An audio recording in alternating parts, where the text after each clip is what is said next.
Lesson 133. I will not value what is valueless. I will not value what is valueless. Sometimes in teaching there is benefit, particularly after you have gone through what seems theoretical and quite remote from what the student has already learned, to bring him back to practical concerns. This we will do today. I will not value what is valueless. We will not speak of lofty, world-encompassing ideas, but dwell instead on benefit to you. You do not ask too much of life, but far too little. Yet you let your mind be drawn to bodily concerns, to things you buy, to eminence you value by the world. You ask for sorrow, not for happiness. This course does not attempt to take from you the little that you have. It does not try to substitute utopian ideas for satisfactions which the world contains. There are no satisfactions in the world. Today we'll list the real criteria by which to test all things you think you want. Unless they meet these sound requirements, they are not worth desiring at all, for they can but replace what offers more. The laws which govern choice you cannot make, no more than you can make alternatives from which to choose. The choosing you can do, indeed you must, but it is wise to learn the laws you set in motion when you choose, and what alternatives you choose between. We have already stressed that there are but two, however many there appears to be. The range is set, and this we cannot change. It would be most ungenerous to you to let alternatives be limitless and thus delay your final choice until you had considered all of them in time and not been brought so clearly to the place where there is but one choice that must be made. Another kindly and related law is that there is no compromise in what your choice must bring. It cannot give you just a little, for there is no in between. Each choice you make brings everything to you or nothing. Therefore, if you learn the tests by which you can distinguish everything from nothing, you will make the better choice. First, if you choose a thing that will not last forever, what you choose is valueless. A temporary value is without all value. Time can never take away a value that is real. What fades and dies was never there, and makes no offering to him who chooses it. He is deceived by nothing in a form he thinks he likes. Next, if you choose to take a thing away from someone else, you will have nothing left. This is because when you deny his right to everything, you have denied your own. You therefore will not recognize the things you really have, denying they are there.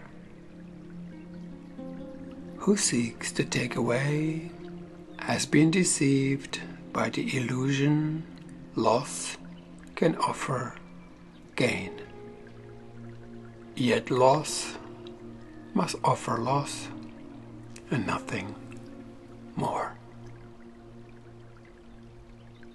Your next consideration is the one on which the other rests. Why is the choice you make of value to you? What attracts your mind? What purpose does it serve? Here is the easiest of all to be deceived. For what the ego wants, it fails to recognize. It does not even tell the truth as it perceives it, for it needs to keep the halo which it uses to protect its goals from tarnishing and from rust, that you may see how innocent it is. Yet, is its camouflage a thin veneer which could deceive but those who are content to be deceived? Its goals are obvious to anyone who cares to look for them. Here is deception doubled, for the one who deceived will not perceive that he is merely failed to gain. He will believe that he has served the ego's hidden goals. And though he tries to keep its halo clear from his vision, yet must he perceive its tarnishing edges and its rusted core. His ineffectual mistakes appear a sin to him because he looks upon the tarnished as his own, the rust as a sign of deep unworthiness within himself. He who would still perceive the ego's goal and serve them as his own makes no mistakes according to the dictates of his guide. This guidance teaches it is error to believe that sins are but mistakes. For who would suffer for his sins if this were so? And so we come to the criterion for choice, which is the hardest to believe because its obviousness is overlaid with many levels of obscurity. If you feel any guilt about your choice, you have allowed the ego's goal to come between the real alternatives, and thus you do not realize there are but two, and the alternative you think you choose seem fearful and too dangerous to be the nothingness it actually is. All things are valuable or valueless, worthy or not of being sought at all, entirely desirable or not worth the slightest effort to obtain. Choosing is easy just because of this. Complexity is nothing but a screen of smoke, which hides the very simple fact that no decision can be difficult.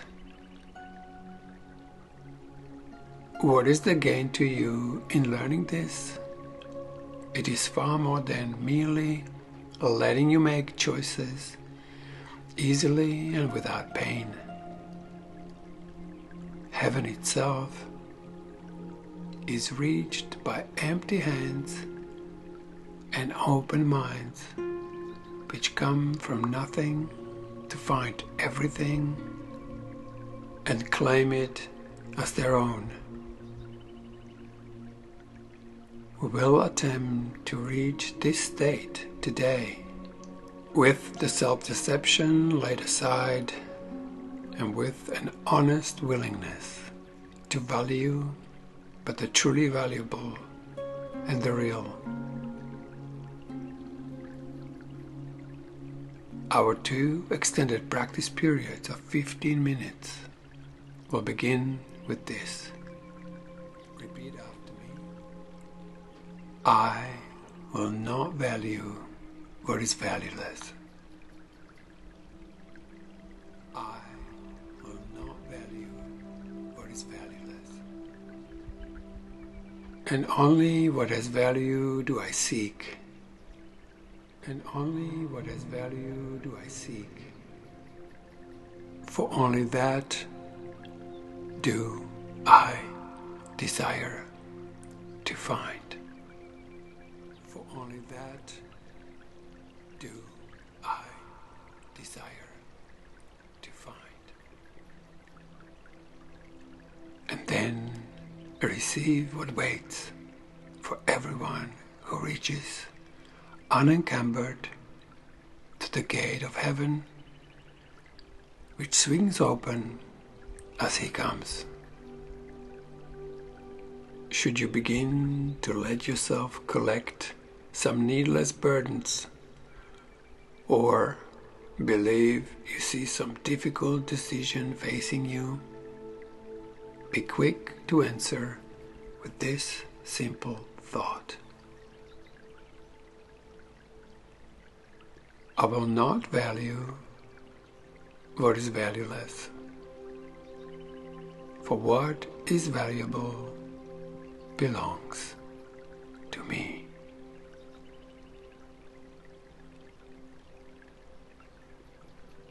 The end of lesson 133. I will not value what is valueless.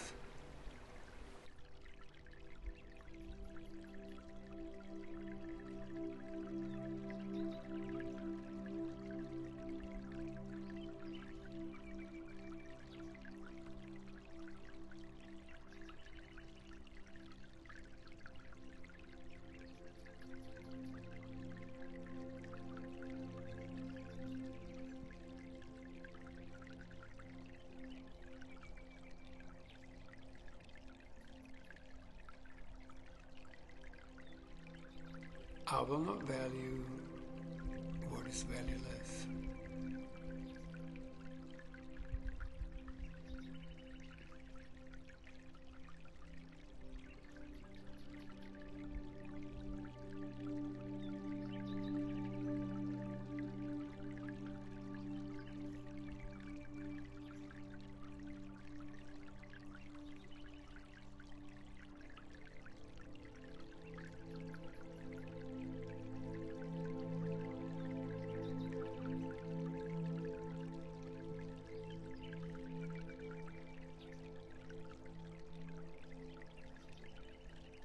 I will not value what is valueless,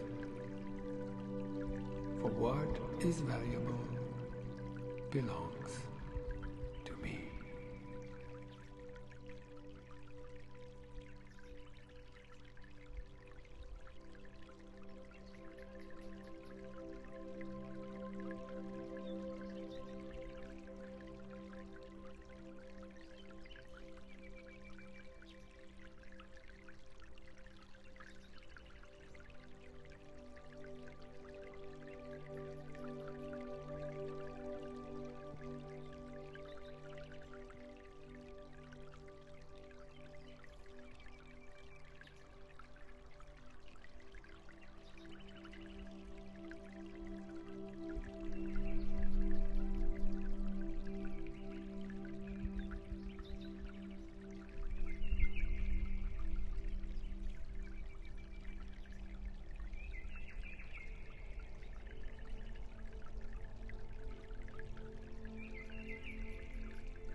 not value what is valueless.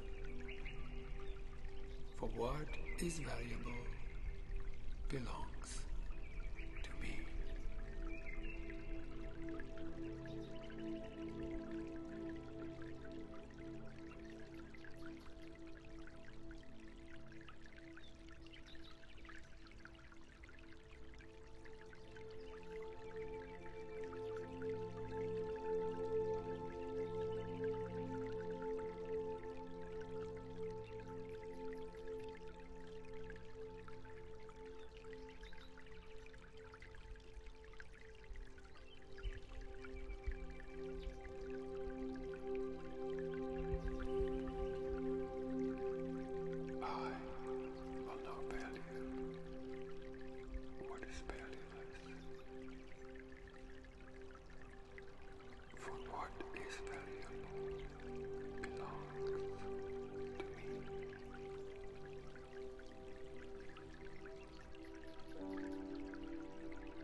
I will not value what is valueless.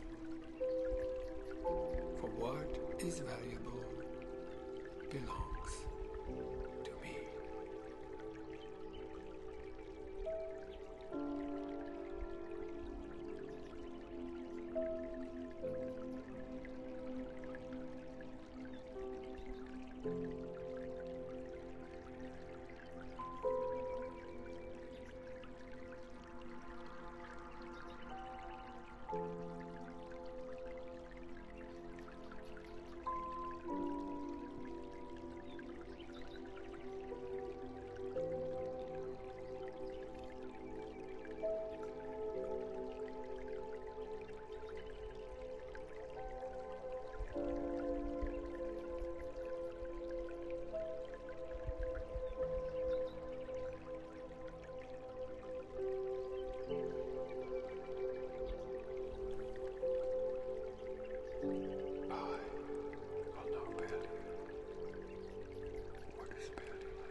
I will not value what is valueless. For what is valuable belongs